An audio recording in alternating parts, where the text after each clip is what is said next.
roster that you guys have had, and now you officially clinched a spot in the top 6. Just what does it say about the group that's been able to come together and achieve that? Yeah, I mean that's where you go, to those guys and what they sacrificed for one another, and they believed we could do this, and they gave what they needed to collectively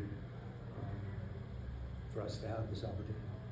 And CJ coming out and having 25 points in the first half, especially after what he did in Cleveland the last time. Just curious, just having a veteran who's able to just do what needs to be done.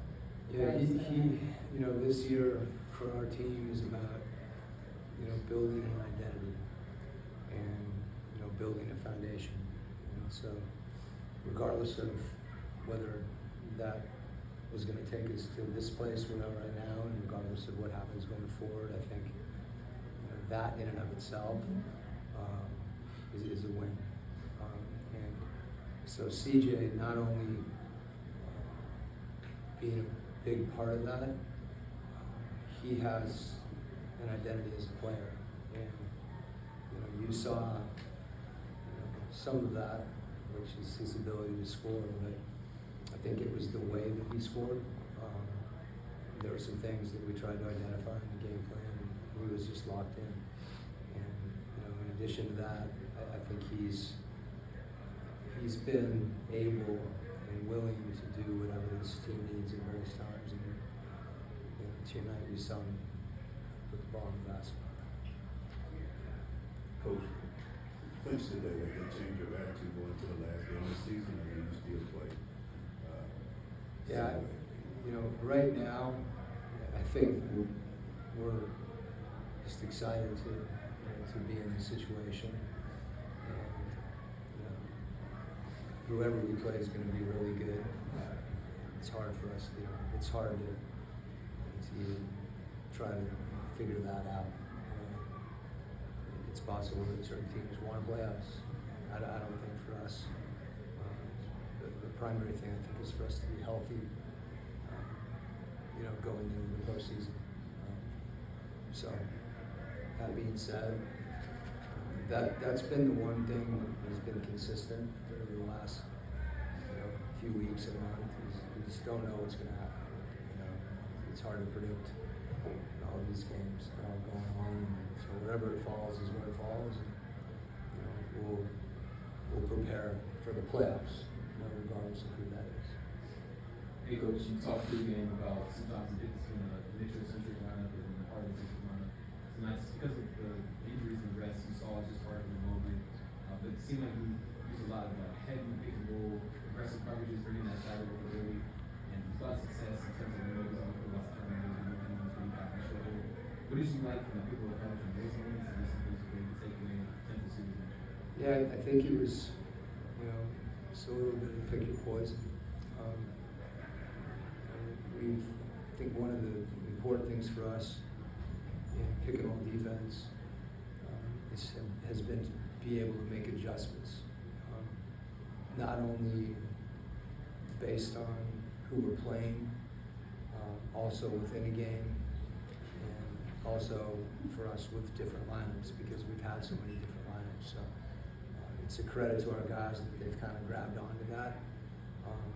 But you're right, that short roll, they've got guys that are capable of doing that and making plays in those situations. And historically, there's no better pick and roll player than James Harden. Donovan's good, run for his money. We saw that last game. So we know how good they are. We knew how good they would be tonight, and I think we're prepared for a really tough game. We were able to break the game open. I thought our guys we really, our competitive level, went up as the game progressed. So whatever we're doing from a pick and roll standpoint for us, I think the emphasis really is on, believing in the game plan, being prepared to adjust and execute. Melanie, almost a quintessential Dyson game in some ways. Yeah. Triple doubles not all the time, obviously, but just the impact that he makes play and play out. What did you see from him on a night when it comes out? Yeah, he has a sense of kind of, finding what the team needs.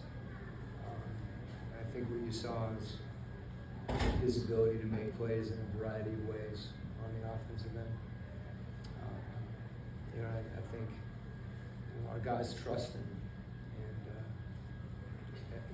Dyson not only impacts the game in his own right, but I think maybe the best compliment you can pay to a player is he makes everybody better.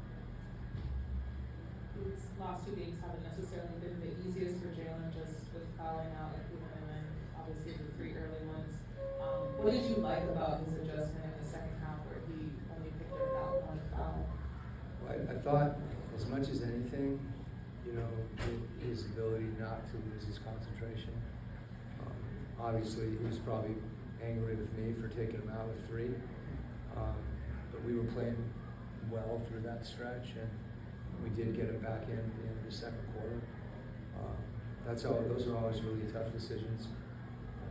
But like I said, I think his focus coming out in the second half, having not played as much in the first half, was really instrumental. That happened to him in a different way early in the year at Detroit. I'm not sure, I can't recall if he may not have scored in the first half, but he let the game come to him. I don't know, you probably know the line better than me, but I remember thinking about, that mental toughness that's required. And as I said, I think the experiences that we've had throughout the course of the year, really, and that's something for Jalen. You see his play, but how these games have evolved and how he's responded to them, I think is really important and will be important. All right, thanks, Coach.